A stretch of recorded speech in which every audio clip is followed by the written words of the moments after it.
Bien, ahí estamos. Bien. Bueno, la clase anterior estuvimos hablando de qué era el matrimonio, cuáles eran los requisitos para celebrar matrimonio, los requisitos extrínsecos, los requisitos extrínsecos, qué son los impedimentos matrimoniales, los distintos tipos de impedimentos matrimoniales que existen.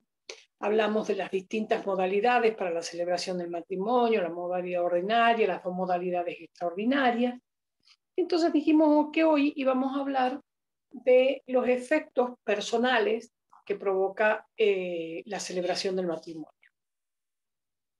Antes de eso me gustaría aclarar que la situación de la mujer no fue siempre la misma en el matrimonio, dado que durante mucho tiempo y desde la entrada en vigencia del Código Civil hasta la sanción de por lo menos la ley 17711 en el año 69, la condición jurídica de los cónyuges no era la misma.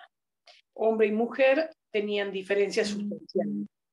El hombre era plenamente capaz y la mujer era incapaz relativa de hecho.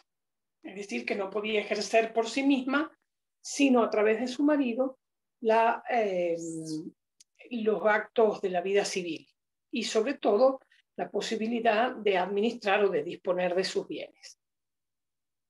En principio debemos saber, y esto va dirigido a las mujeres presentes en esta clase, que hemos recorrido un largo camino, chicas, porque desde aquel entonces, en donde la autoridad marital, que consistía en la autoridad que el marido tenía respecto de la mujer, que le debía obediencia, y él tenía como correlato el deber de cuidarla, a hoy en que ha desaparecido todo tipo de diferenciación en orden a los derechos civiles. Vuelvo a insistir que tenemos hombres y mujeres en el ámbito del matrimonio, ¿sí? Ha pasado mucha agua bajo el puente. En primer lugar, porque entre otras cosas, la nacionalidad del marido determinaba que la mujer adquiría la nacionalidad de su cónyuge, porque era el marido quien definía el asiento del hogar conyugal y establecía el domicilio, porque la mujer casada debía llevar el apellido de su marido con la partícula de, y el no usar el apellido era una causal de injuria, ¿sí? A los efectos de ser contemplado como causal de divorcio. En principio, la mujer en el ámbito de, como les decía, del Código Civil argentino, era una incapaz relativa de hecho y quedaba sometida a la autoridad y la potestad de su marido. La ley 11.357 de Derechos Civiles de la Mujer estableció que la mujer podía realizar determinados actos vinculados con el ejercicio de su profesión, oficio, actividad, industria o comercio, y podía tener cierto margen de accionar en orden a la administración y la disposición de los bienes que adquiría con el ejercicio de estas actividades en las que se presumía se había revocado el mandato tácito que existía a favor de su marido. La ley 17711, receptando los principios contenidos en el tratado, la Convención de Bogotá, establece la igualdad de los cónyuges, ¿sí? No obstante lo cual el marido sigue siendo el que define el asiento del hogar y el domicilio conyugal, situación que pervive hasta la sanción de la 23.515, en el que es declarada la mujer plenamente capaz. Esto ya había sido consagrado en la 17.711, ¿sí? Que le reconocía plena capacidad a la mujer, y es receptado por la 23.515, situación que se mantiene, por suerte, en la sanción del nuevo Código Civil y Comercial de la Nación. ¿Qué pasaba con la administración de los bienes? La 17.711 reconoce que la mujer casada mayor de edad es plenamente capaz y la soltera o divorciada que también sea mayor de edad la declara plenamente capaz. pero este fue el proceso, digamos, evolutivo en orden a la capacidad. Las mujeres no teníamos posibilidad de testar, ni de ejercer la patria potestad sobre nuestros hijos, ni la posibilidad de disponer libremente de nuestros bienes. En fin, teníamos una serie de restricciones que progresivamente la legislación argentina, a tono con la legislación mundial, fue, digamos, acrecentando o aumentando el margen de capacidad de las mujeres. Llegamos así a la sanción de la 23.515, que establece que el domicilio conyugal lo fijan ambos cónyuges, ¿sí? Sea que convivan o no, o tendrán idéntico domicilio si conviven, o distinto si no lo hacen. Se le otorga a la madre la posibilidad de ejercer conjuntamente con el progenitor la patria potestad, cosa de la que no éramos titulares nosotros, hasta el 83, que se sancionó la ley. En fin, el nuevo Código Civil y Comercial establece que no puede haber diferencias, ni puede haber la razón de ser mujer ser motivo de discriminación a la hora de ejercer los derechos inherentes al matrimonio y a las consecuencias de la celebración del mismo. ¿Qué es lo que ha ocurrido con los efectos personales que provoca la celebración del matrimonio? En general, los efectos personales están dados por el deber de convivencia, de colaboración, de asistencia moral y material, la asistencia moral por un lado y la asistencia material por otro, que está representado por el deber de prestar alimentos. En el viejo código o en la vieja legislación existía el débito conyugal, es decir, el deber de los cónyuges de prestarse a mantener relaciones sexuales dentro de la normalidad, y el no hacerlo o el esquivar hacerlo implicaba un supuesto de injuria grave como causal del divorcio, ¿sí? Hoy esto se ha modificado. En primer lugar, porque la legislación civil establece que, ya lo establecía antes, por ser un acto personalísimo, que el divorcio es esencialmente disoluble, ¿sí? No pueden haber cláusulas, no pueden incorporarse cláusulas que impidan a uno de los cónyuges solicitar el divorcio. Y por otra parte, ha establecido, a diferencia del código anterior o de la legislación anterior, una sola figura de disolución del matrimonio, que es el divorcio. Antes se hablaba de divorcio vincular, ahora simplemente se habla de divorcio. La diferencia es que en la vieja legislación existían, y hasta la sanción de la 23.515, la ley de divorcio en la Argentina, dos formas de disolución del vínculo. Una en la cual se disolvía el vínculo matrimonial y el régimen patrimonial del matrimonio, que era el divorcio vincular, y otra forma de separación personal que contemplaba la posibilidad a aquellos cónyuges que por razones de creencias religiosas o convicciones morales entendían que el matrimonio era indisoluble, la posibilidad de separarse de cuerpo, pero no disolver el vínculo matrimonial, es decir, no tener la posibilidad de readquirir la aptitud nupcial, la aptitud para poder contraer un nuevo matrimonio válidamente. También en la nueva legislación se ha establecido que el divorcio es incausado, es decir, no hay que invocar causa alguna para solicitar el divorcio, ya que en la actualidad el pedido de divorcio puede ser unilateral o bilateral, puede presentarse uno solo de los cónyuges o hacerlo conjuntamente, ¿sí? Porque en el entendimiento que el vínculo matrimonial es la celebración de un acto jurídico familiar tendiente a crear una comunidad indivisible de vida, y que cuando no hay esa voluntad de seguir unidos y de compartir un proyecto de vida en común, no hay por qué permitir que las personas sigan unidas en matrimonio.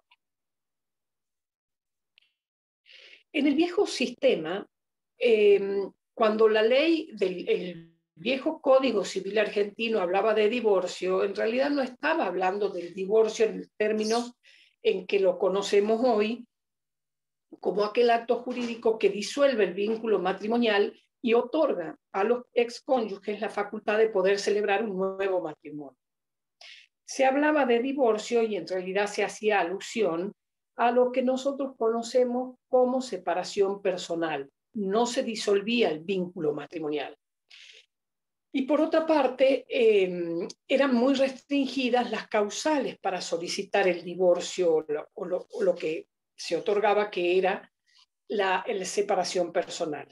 La primera vez que se habló de divorcio en la legislación argentina fue en la ley 14394, la llamada ley Ómnibus, que fue una ley en la época del gobierno de Perón, que legisló sobre muy distintas materias y, entre otras, dispuso que esta separación personal que otorgaba la legislación o que permitía el derecho, transcurrido un año, el cónyuge podía presentarse y pedir el divorcio vincular si era su deseo dar por finalizado el vínculo y eventualmente poder celebrar un nuevo matrimonio.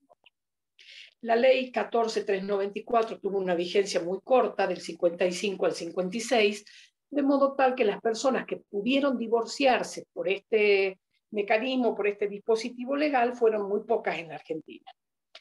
Hasta la sanción de la ley de divorcio vincular, el divorcio como tal solo podía plantearse por una causal, ¿sí? Y las causales eran la causal de crimen de uno de los cónyuges o la instigación al otro cónyuge a cometer delitos o el abandono voluntario malicioso o la separación sin voluntad de unirse, ¿sí? Y en la 17711 se incorpora la posibilidad de plantear el divorcio por presentación conjunta o como también se llamaba, por mutuo consentimiento, en donde los cónyuges se presentaban conjuntamente al juez y pedían el divorcio vincular, fundados en que ambos eran culpables de que fuera imposible la vida en común, como decía la ley, ¿sí? Que era moralmente imposible la vida en común, entonces solicitaban su divorcio. Esto hoy ha desaparecido, no hay causales para solicitar el divorcio. La ley del divorcio, además, incorporó como causales otras dos que eran la separación de hechos sin voluntad de unirse y los trastornos mentales graves o las adicciones como el alcoholismo o la drogadicción. Situación que no derivaba en divorcio, sino simplemente en separación personal, porque si el cónyuge del enfermo, de la persona que tenía trastornos mentales o padecía algún tipo de adicción al alcohol o a las drogas, tenía que encargarse de sufragar los alimentos, el tratamiento de por vida y asistirlo moral y económicamente. Con lo cual, ninguna persona recurría a la figura del divorcio vincular en razón de enfermedad mental. Todos pedían la separación personal y quedaban así sin posibilidad de contraer un nuevo matrimonio. Bueno, por otra parte, la separación personal requería que el vínculo matrimonial tuviera por lo menos 2 años de antigüedad y para solicitar el divorcio vincular tenía que tener 3 años de unión matrimonial. Esto en el nuevo Código Civil y Comercial, como les digo, ha desaparecido. Hoy el divorcio es incausado, no es necesario aducir que existen causales de injurias graves, de sevicia, de malos tratamientos, de culpa de ninguna naturaleza, ¿sí?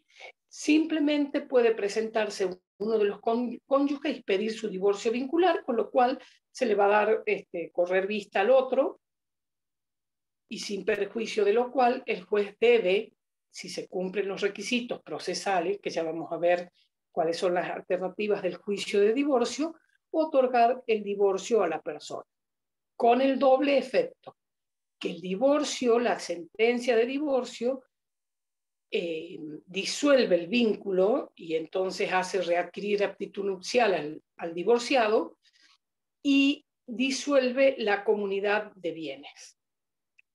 Esto tiene que ver con lo que son los efectos patrimoniales del matrimonio, ¿sí? Los efectos personales, como les decía, son el deber de colaboración, el deber de cohabitación. El deber de colaboración tiene que ver con que el matrimonio es celebrar un acto en función de tener un proyecto común de vida, ¿sí? En el cual ambos cónyuges se deben prestar la colaboración de vida, la ayuda mutua en las necesidades, en la enfermedad, en los emprendimientos, en los negocios, en la actividad profesional, en fin, precisamente porque tienen esta comunidad de vida. El deber de cohabitación implica el deber de convivir, ¿sí? Y hacer vida matrimonial, porque el matrimonio es una institución que tiene como características la permanencia, la estabilidad, lo que no significa que no pueda disolverse. Bien, el deber de asistencia espiritual, que también tiene que ver con el poder prestar la atención debida y la protección al otro cónyuge, ¿sí? En sus necesidades tanto espirituales como intelectuales. Y finalmente el deber de fidelidad, que es otro de los deberes que tienen las reglas que produce la celebración del matrimonio. Ustedes saben que la fidelidad tiene dos aspectos. El tener relaciones con otra persona, ¿sí? Y el poder tener determinadas actitudes que conlleven implícitamente a equivocación respecto de que la persona está casada o tiene una relación o un vínculo estable con otra. Todos estos deberes son deberes morales, ha establecido el Código. No son, como lo eran antes, deberes jurídicos. El único deber jurídico que subsiste en nuestro derecho es el deber de alimentos. El deber de alimentos, y lo vamos a decir en reiteradas oportunidades, la obligación alimentaria tiene tres aspectos. La obligación alimentaria entre parientes, que lo vamos a ver cuando veamos parentesco, la obligación alimentaria entre cónyuges, que la vamos a analizar hoy, y la obligación alimentaria que tenemos los padres respecto de nuestros hijos. Bien. La obligación alimentaria sí es una obligación jurídica, acarrea consecuencias jurídicas. Las otras obligaciones o los otros efectos personales son obligaciones morales.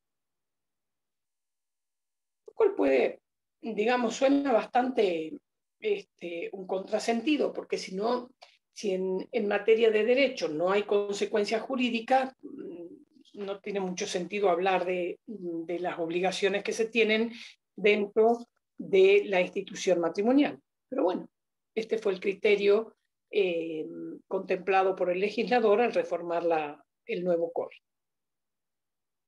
La obligación alimentaria entre los cónyuges establece que los cónyuges deben alimentos, es decir, asistencia económica, material, durante todo el matrimonio, ¿sí? Y una vez disuelto el matrimonio, la única posibilidad de sobreexistencia de los alimentos es que en el divorcio se haya pactado que uno de los cónyuges va a prestar alimentos al otro, es decir, que lo hagan por una convención entre ellos, o bien lo que establece la ley, que si uno de los cónyuges se divorcia y padece una enfermedad grave que es preexistente al divorcio, el otro cónyuge le debe prestar alimentos. Si el cónyuge alimentante falleciera, sus herederos o sus derechohabientes tienen la obligación de seguir pasando alimentos al cónyuge enfermo, al cónyuge supérstite, digamos. Y la otra razón por la cual se deben alimentos, aún estando divorciados, es porque uno de ellos no tenga medios de vida suficientes ni posibilidades razonables de procurárselos, independientemente de que sea por vago, porque no tiene interés en trabajar, porque siempre fue una persona cómoda, que ha vivido de las migajas de los demás. Cualquiera sea la razón por la que la persona se encuentre en estado de necesidad, el cónyuge que se divorcia le debe alimentos si el otro no tiene medios suficientes para solventar sus necesidades y o posibilidades razonables, ¿sí?, para procurarse los medios de vida. Fuera de estos supuestos, que son estos tres, ninguno de los cónyuges se debe después del divorcio alimentos, salvo, vuelvo a insistir, que los hayan pactado en el acto del divorcio o que haya una enfermedad grave preexistente al pedido de divorcio o que uno de ellos no tenga medios de vida suficientes ni posibilidad razonable de procurarse. ¿Sí? Bien. Este es el único deber o efecto personal del matrimonio que tiene carácter de deber jurídico, no de deber moral, como el resto, como es el deber de convivencia, como es el deber de colaboración, como es el deber de asistencia, como es el deber de fidelidad. Y por otra parte, también debemos saber que existen efectos no ya personales, sino patrimoniales, y que tienen que ver con los bienes que se llevan al matrimonio o que se adquieren durante la vigencia del matrimonio. Los efectos, digamos, patrimoniales tienen que ver con que en nuestra legislación o en la legislación comparada han existido muy diversos sistemas de administración patrimonial durante el matrimonio, desde el sistema de la absorción por parte del marido de todos los bienes que tenía o llevaba la mujer al matrimonio, de modo que él podía administrarlos y disponerlos, y una vez disuelto el matrimonio por la razón que fuera, el marido no debía reintegrar nada a la mujer y ésta perdía todo. O el sistema de la unión de bienes, en donde el marido administraba y disponía de los bienes de la mujer, y si el matrimonio se disolvía, la mujer solo podía pedir el valor que los bienes hubieran tenido.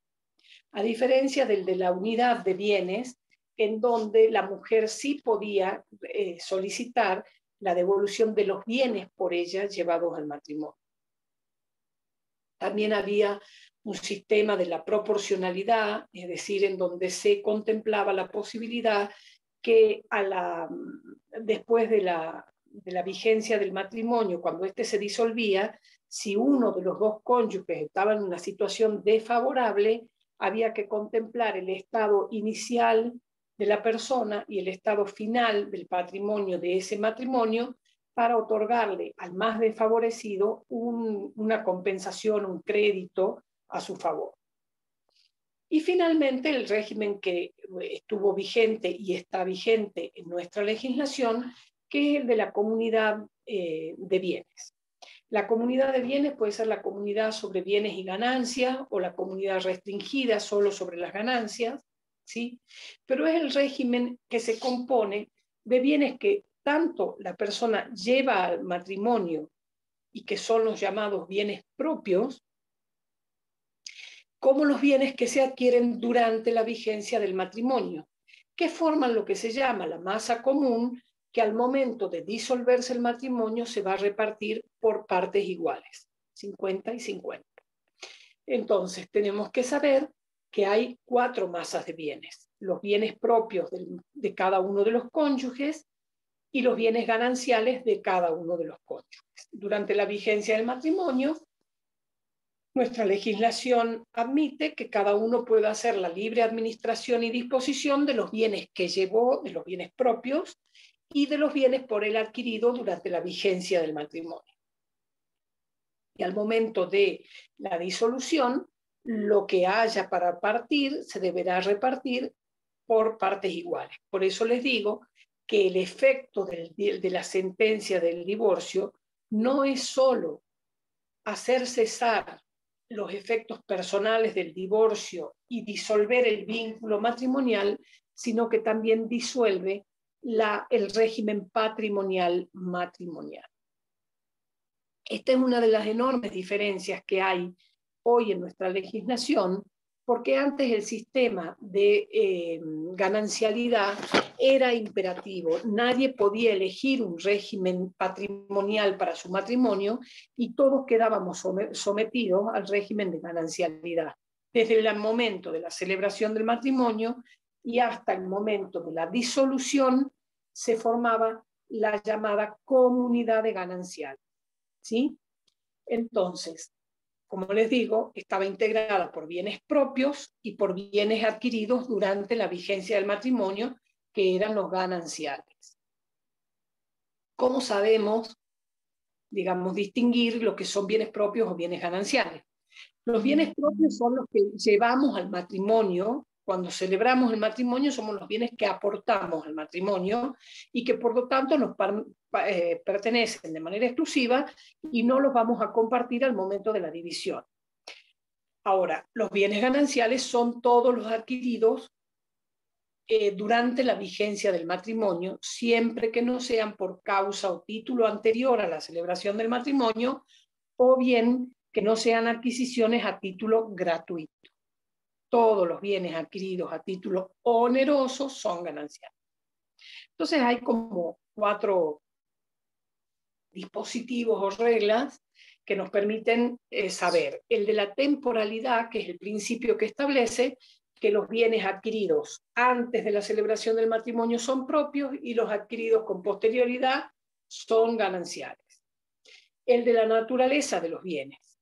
Si son, el de la naturaleza, sí, si son adquiridos a título oneroso o si son adquiridos a título gratuito.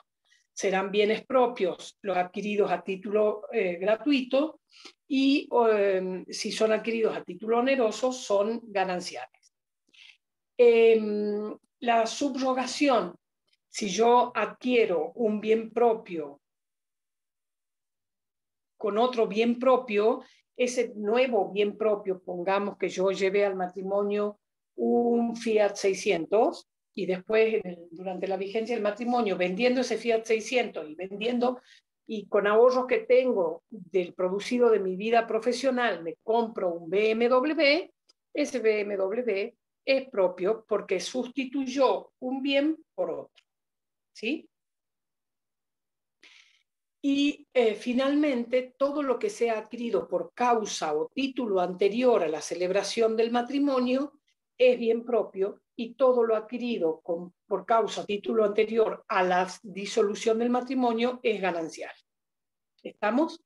Estos son los principios. No vamos a entrar más en el tema de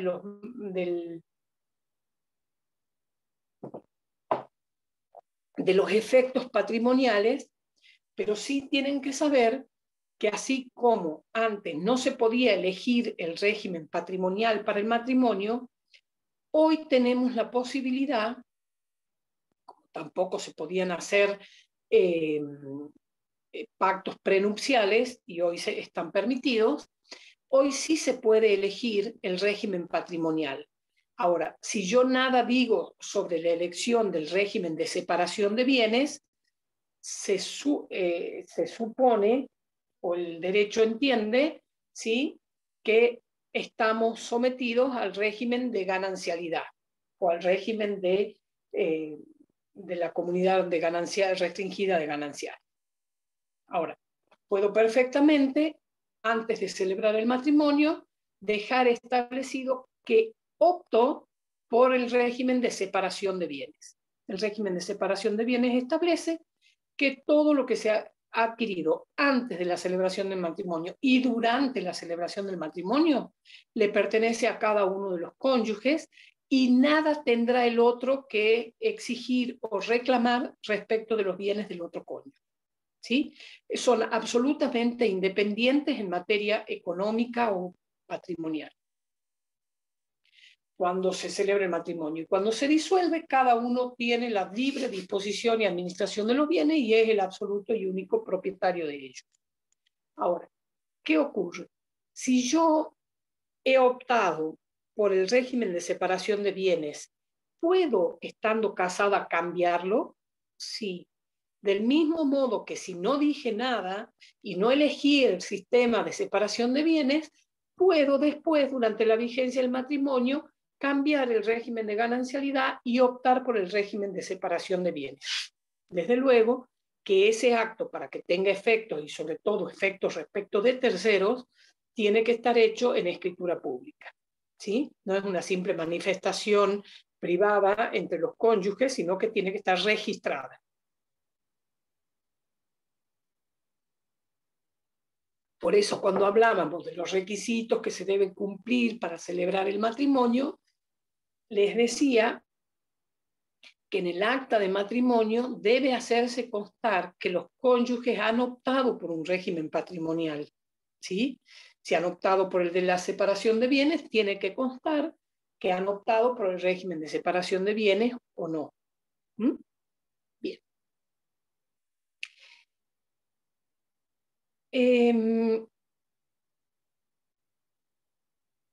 Esto respecto de los efectos personales o patrimoniales del matrimonio.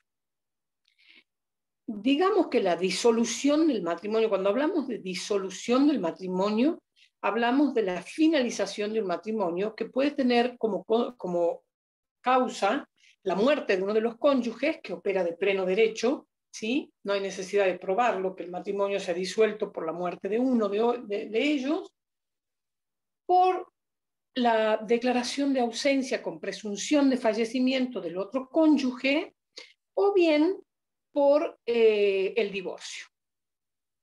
Estas son las causas, ¿sí?, de la disolución del matrimonio. La muerte de uno de los cónyuges supone necesariamente que el cónyuge supérstite, es decir, el que sobrevive, ¿sí?, readquiere la aptitud nupcial y cambia su estado civil y pasa de ser una persona casada a ser una persona viuda y puede contraer un nuevo matrimonio.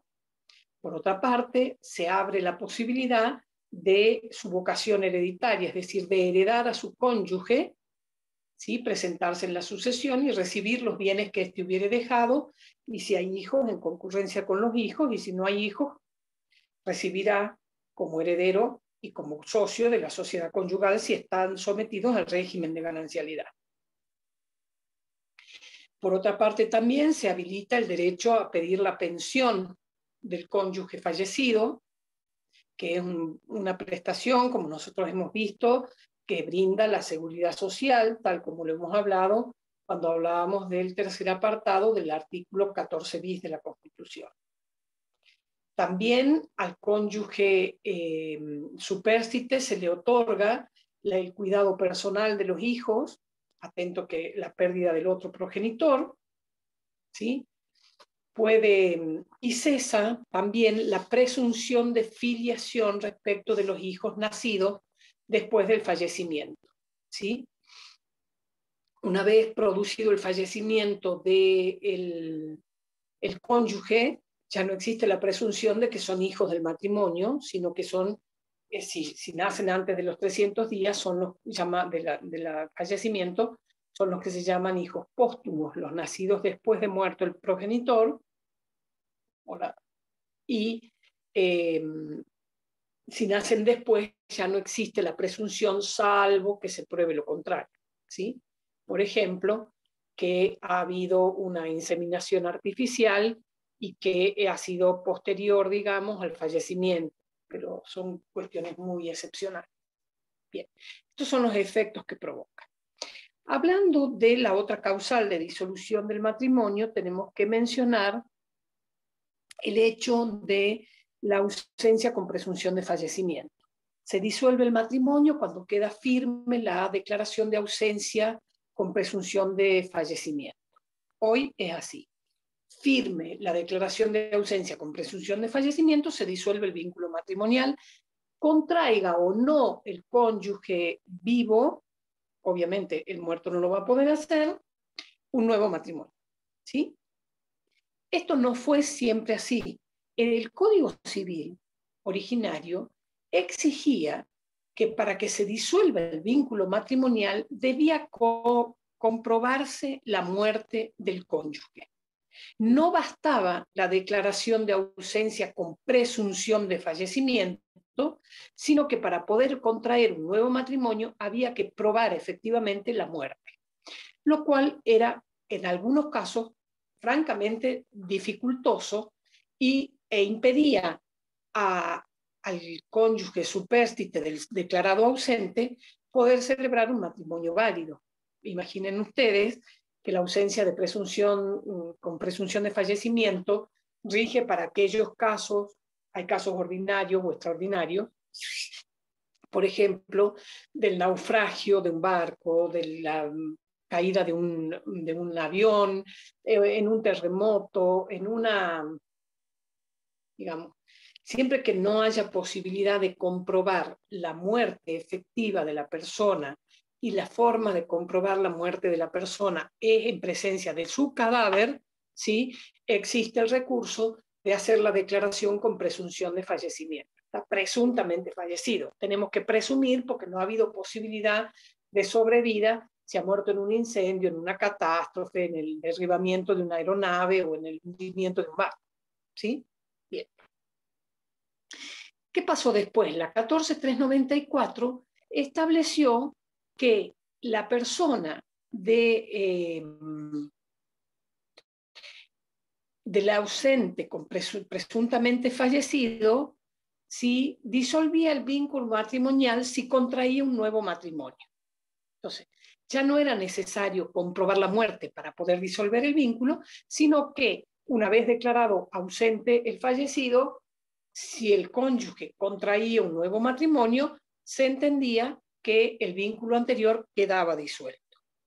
Hoy no es necesario que se celebre un nuevo matrimonio, porque como les digo, con la sola sentencia firme de declaración de ausencia con presunción de fallecimiento, queda disuelto el vínculo anterior. Ustedes se preguntarán qué pasaba si una persona era declarada ausente con presunción de fallecimiento, su viudo o viuda contraían un nuevo matrimonio. Ese nuevo matrimonio, si el presuntamente fallecido aparecía, quedaba, se anulaba, quedaba sin efecto. No, era perfectamente válido. ¿Sí? Aunque apareciera el presuntamente fallecido, ese nuevo vínculo matrimonial era perfectamente válido. ¿Sí? ¿Por qué? Porque la declaración de la ausencia, si se celebraba un nuevo matrimonio, era suficiente para disolver el vínculo anterior. Por eso es que la 23.515 y el actual Código Civil establecen que no es necesaria la celebración de un nuevo matrimonio para dejar disuelto el anterior. Basta con que haya quedado firme la sentencia de declaración de ausencia con presunción de fallecimiento. ¿Sí? Bien. Y finalmente, bueno, lo que decíamos, el divorcio vincular. ¿Qué es lo que ocurre hoy con el divorcio? Que ya hemos dicho, es la única figura que existe porque en la ley de divorcio se contempló en la Argentina la posibilidad para los creyentes o las personas que por razones morales entendían que el matrimonio era indisoluble, la posibilidad de pedir la separación de cuerpos o la separación personal, y cuyo efecto no era restablecer la aptitud nupcial, y en la otra figura, que era la del divorcio vincular, en la cual se disolvía el vínculo y los cónyuges divorciados podían contraer nuevas nupcias.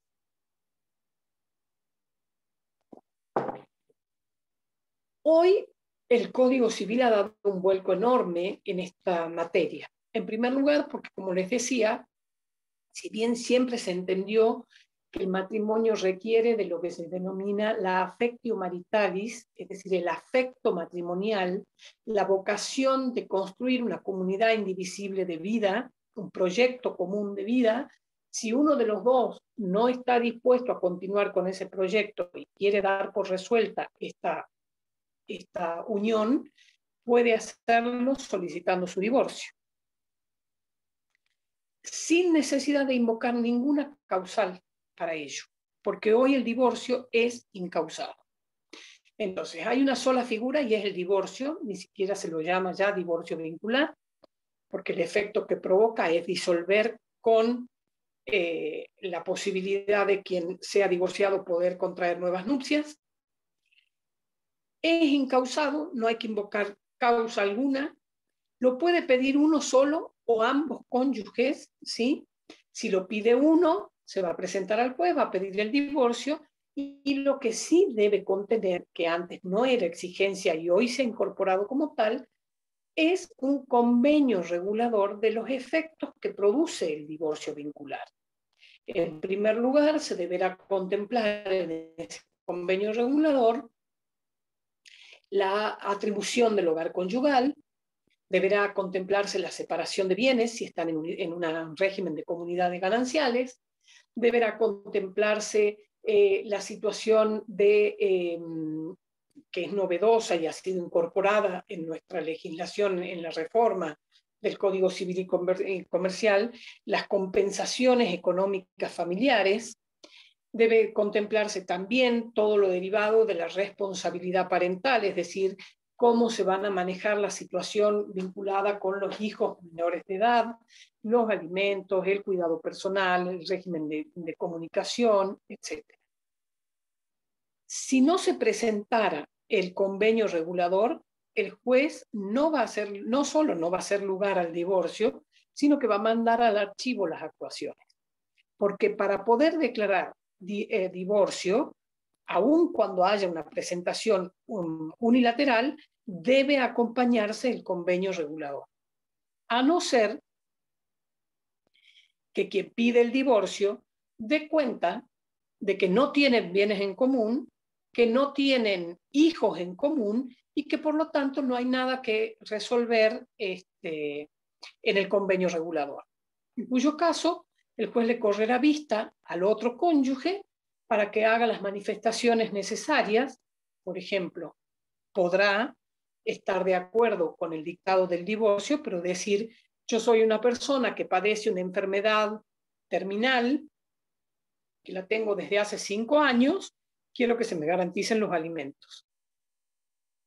Que, como decíamos hace un ratito, es uno de los supuestos en los cuales, aún divorciados los cónyuges, se deben alimentos, cuando hay una enfermedad grave preexistente al pedido de divorcio.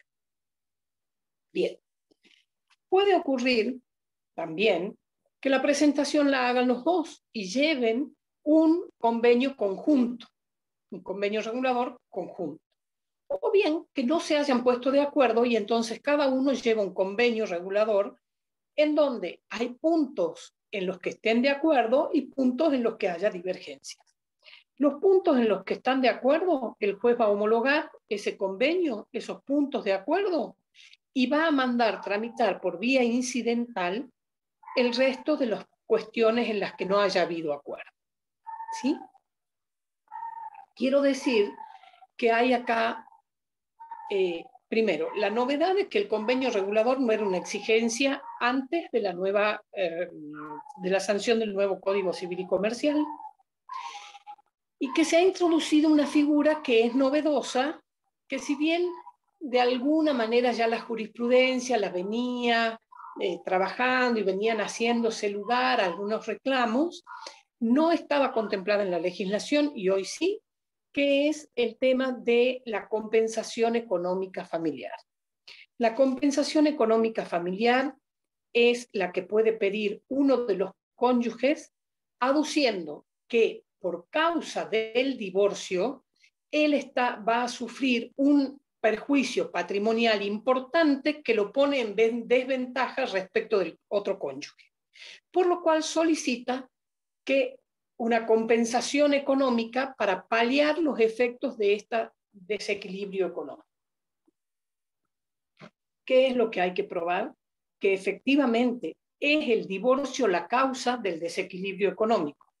Y además probar cuál es o en qué consiste o qué magnitud tiene este desequilibrio económico.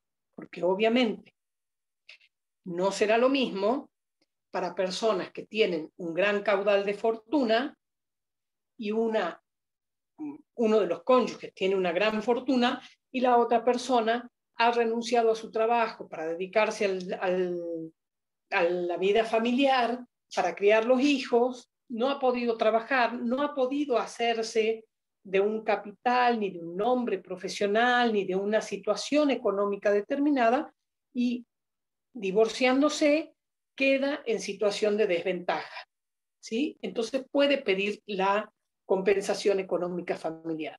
Lo que no va a poder hacer en ningún caso es pedir alimentos y pedir además la compensación económica. Yo me acuerdo que en el 2015, 2016, como era tan novedoso el tema de la compensación económica, todos los abogados la pedían. Todos pedían la compensación, pero nadie se ocupaba de demostrar, primero, que el desequilibrio económico tenía como causa fuente el divorcio. Y segundo, en probar cuál era ese desequilibrio económico y mensurar, digamos, qué magnitud económica tenía este daño que provocaba, este desequilibrio que provocaba o era provocado por el divorcio vincular. Lo pedían por si las moscas, así eran rechazados en montones de casos, en muchos otros también se acogió favorablemente y se estableció la compensación. La compensación económica se puede pactar o establecer de tres maneras. Pueden convenirla los cónyuges o puede establecerla el juez. ¿Sí? Y puede consistir en una sola prestación, es decir, bueno, a ver, yo te voy a dar la suma de 3 millones de pesos, ¿sí? Y con esto te compenso económicamente el desequilibrio económico que vos tenés por el divorcio. O bien pactar sumas periódicas, ¿sí? La entrega de dinero mensualmente por un tiempo determinado, es decir, por el plazo de 2 años, 3 años, 5 años, o lo que se llama una renta vitalicia, ¿sí? Una prestación periódica mientras viva la persona. Esto se establece en casos excepcionales y esta posibilidad, les adelanto, no les está permitida pactarla a los convivientes, sí a los cónyuges, pero no a los convivientes, ¿sí? Hay que pensar que la prestación única puede consistir en la entrega de una suma de dinero o en otras prestaciones distintas. Por ejemplo, que un cónyuge le diga al otro, bueno, yo te voy a compensar económicamente y vos vas a tener el usufructo de este negocio y de aquella casa por un tiempo determinado. ¿Sí? Hay muchas variables, digamos, que según las circunstancias pueden contemplar los cónyuges para establecer la forma y el monto de esta compensación económica familiar.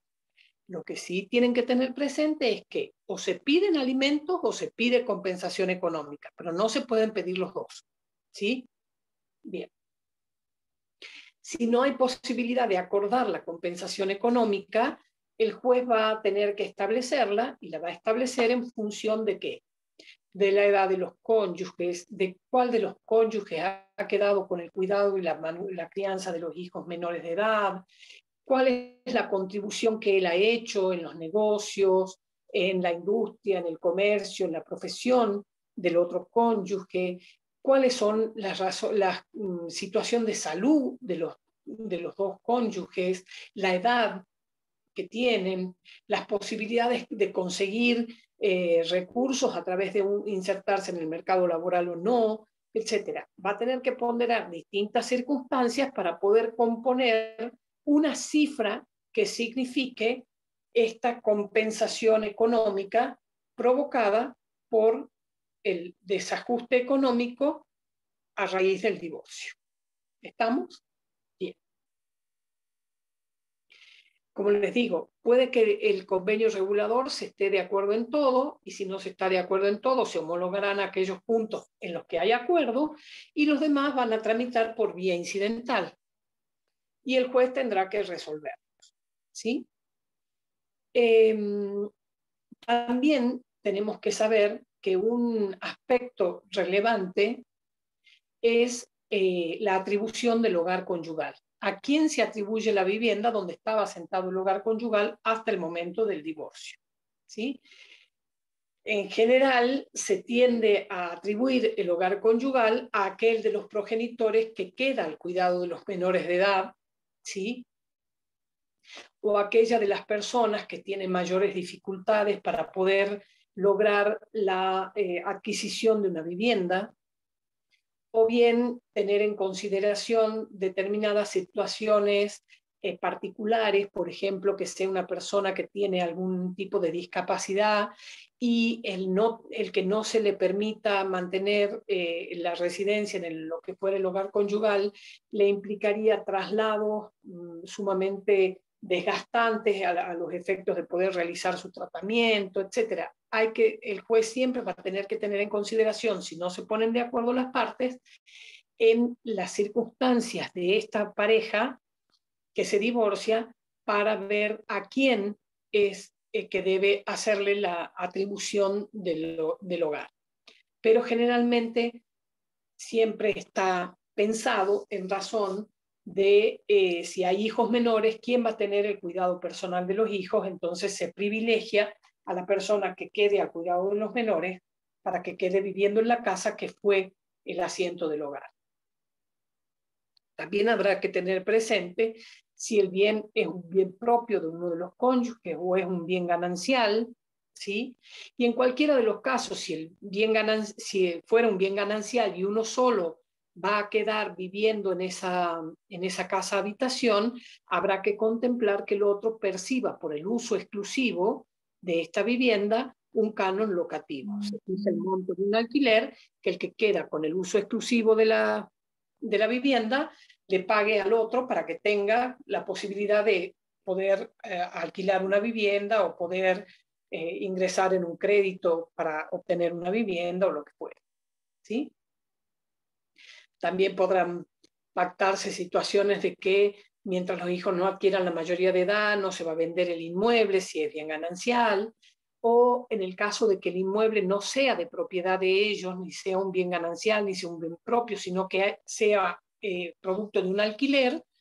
Si quien alquiló la vivienda es el que se va a retirar y el otro va a quedar viviendo, el contrato mantiene su vigencia y quien pagaba el canon locativo deberá seguir pagándolo a pesar de no quedarse a vivir en esa casa, y se mantienen desde luego todas las garantías que se hayan dado para el cumplimiento efectivo de ese contrato de alquiler, ¿sí?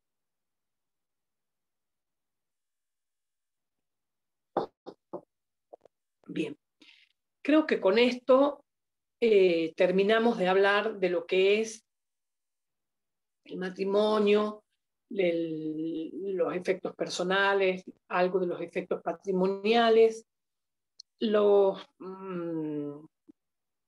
disolución del matrimonio y el divorcio en particular, ¿sí? Me olvidaba decirles que el convenio regulador debe presentarse y al momento de solicitar el divorcio, porque si no, no se le va a dar trámite, aun cuando los cónyuges no estuvieran de acuerdo sobre el contenido del convenio, el divorcio se va a decretar igualmente y van a seguir el trámite para tratar los temas vinculados a los efectos derivados del divorcio. Pero no porque no haya acuerdo en el convenio regulador, no se va a dictar el divorcio. En ningún caso va a ser así. Siempre se dicta el divorcio y se tramitan los aspectos vinculados a los efectos que provoca ese divorcio. Y por otra parte, quería decirles que la compensación económica familiar puede pedirse hasta 6 meses después de decretado el divorcio, porque a los 6 meses caduca.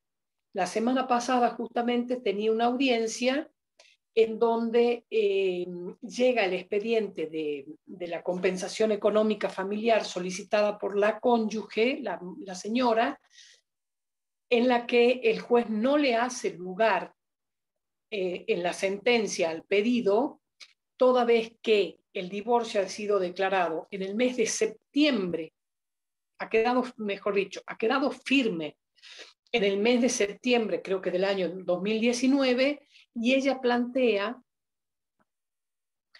en el mes de mayo del año siguiente el pedido de compensación económica familiar. El derecho a pedir la compensación económica ya había caducado, porque ya habían corrido los 6 meses de caducidad previstos en la ley para poder reclamar la compensación económica familiar. ¿Sí? Del mismo modo, me olvidaba de decirles que cuando se pide el divorcio en razón de no tener recursos propios para mantenerse o bien posibilidades razonables para adquirir bien medios de vida, la fijación de los alimentos nunca puede exceder el plazo de la vigencia del matrimonio. Por ejemplo, si ha sido un matrimonio que ha durado 2 años, 5 años, 15 años, los alimentos no pueden ser mayores al término de vigencia del matrimonio. Si yo estuve casada 2 años, el juez no va a poder establecer que yo debo alimentos por el término de 4, sino simplemente de los 2 años que estuve casada. ¿Estamos? Eso me faltó aclararles. Así que bueno, las preguntas que quieran hacer, las dudas que les hayan quedado.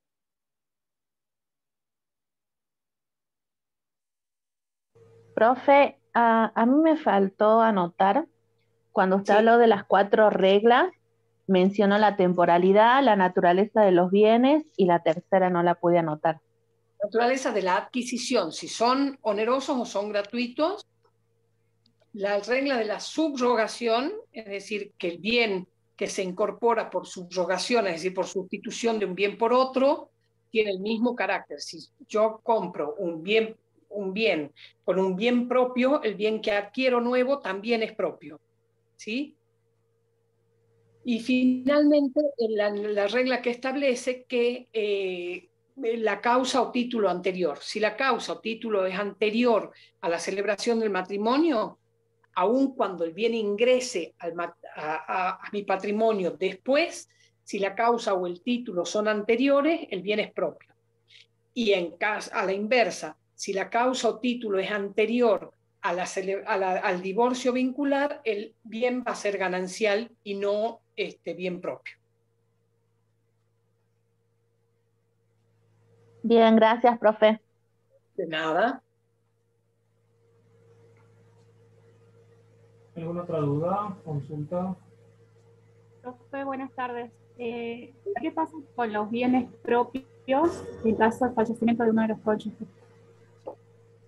¿Qué pasa con los bienes propios? ¿Qué? En caso de fallecimiento de uno de los cónyuges.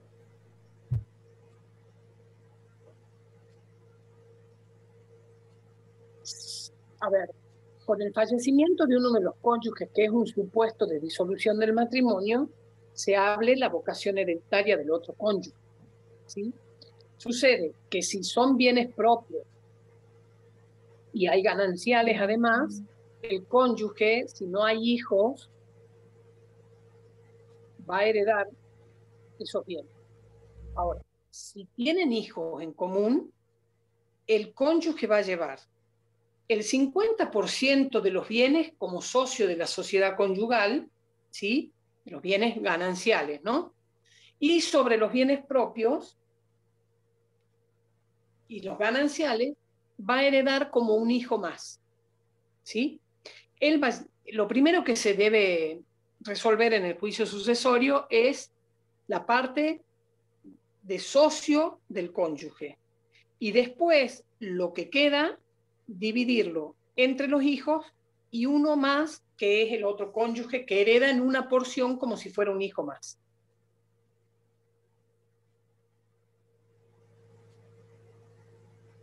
Los bienes propios, porque me parece que por ahí viene tu pregunta, Sobre los bienes propios, el cónyuge no hereda, porque son propios, ¿sí? Entonces, heredarán los hijos, pero no el cónyuge. Va a heredar el cónyuge sobre la parte ganancial, una parte de lo que era de su socio.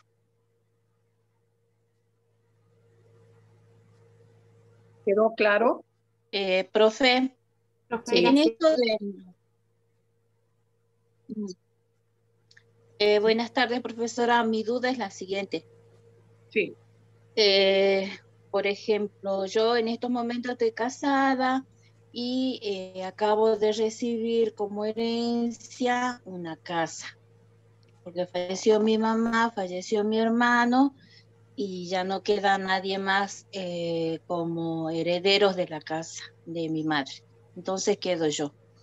En caso de fallecer yo, esta casa quedaría también parte de herencia para mi esposo y mis hijos.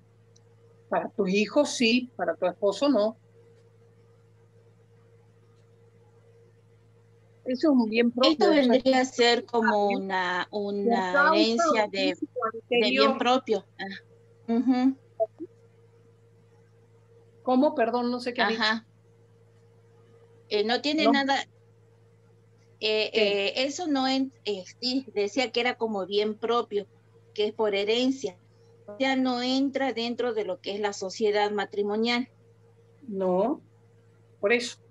Lo adquirido a título gratuito, Ajá, por causa o título anterior, ajá, bien. o habido antes de la celebración del matrimonio, son bienes propios. Esa es la regla. ¿Sí? Ajá. Bien, profe.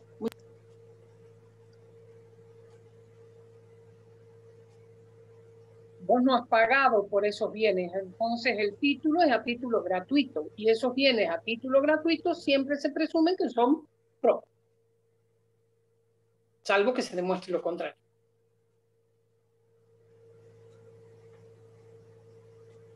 Bien, profe. Muchas gracias. De nada.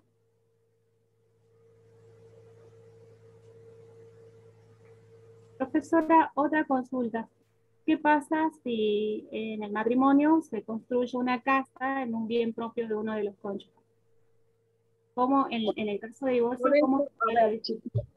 Yo les he dado un panorama muy somero de lo que es el régimen de ganancialidad. El régimen de ganancialidad es muy complejo y puntualmente la respuesta para tu pregunta es que existe lo que se llama la teoría de las recompensas, ¿sí? Si un bien es adquirido con bienes propios o con bienes gananciales, habrá que compensar al cónyuge que hizo el aporte con el bien propio de lo que después se convirtió en ganancial, ¿sí? Entonces, hay una serie de complicaciones en cuanto a las recompensas que se deben si lo adquirido es con un bien ganancial para adquirir un bien propio o sobre un bien propio para adquirir uno ganancial, pero esto se juzga, digamos, a través de lo que la propia ley prevé, que son las compensaciones, ¿sí? El régimen de las compensaciones entre gananciales y propias. Bien, muchas gracias, profesora.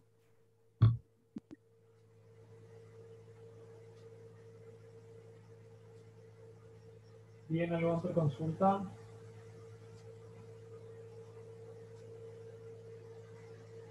Profe, yo tengo una consulta. Cuando hablaron de deberes morales, hablaron de deber de asistencia espiritual y deber de fidelidad, y habían dos más antes. No los logré anotar. Colaboración y de convivencia. Cooperación. Bien, Profe, Colaboración, convivencia, asistencia, fidelidad y alimentos. Los alimentos son el único deber jurídico porque acarrea consecuencias, ¿sí? Como por ejemplo el cumplimiento de los deberes de asistencia, que es un delito previsto en el Código Penal, ¿no? Profe, ¿y qué pasa si, por ejemplo, los dos padres fallecen y hay menores de edad y tienen O sea, bien propio o también empresas y esas cosas. En esos casos, ¿quién ve por ellos? ¿Un juez? ¿Cómo es en ese caso? Si hay menores de edad, el instituto que prevé el derecho para asistir a las personas menores de edad, que por sí son incapaces, es la de la tutela, se le nombra tutores. Y la ley establece quiénes van a ser llamados para ser discernida esa tutela. Si hay parientes, qué parientes, en qué orden de prelación. Si no hay parientes, a quién se va a designar tutor para que administren los bienes del menor.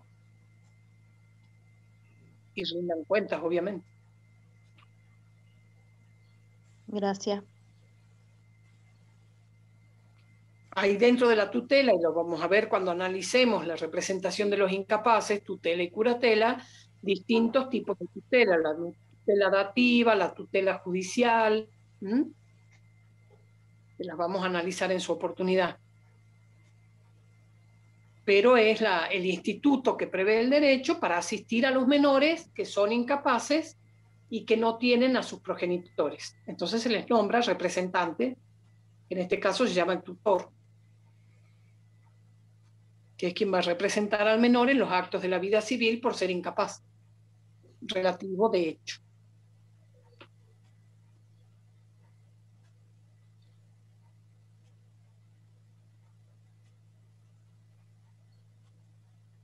Bien. ¿Alguna otra duda?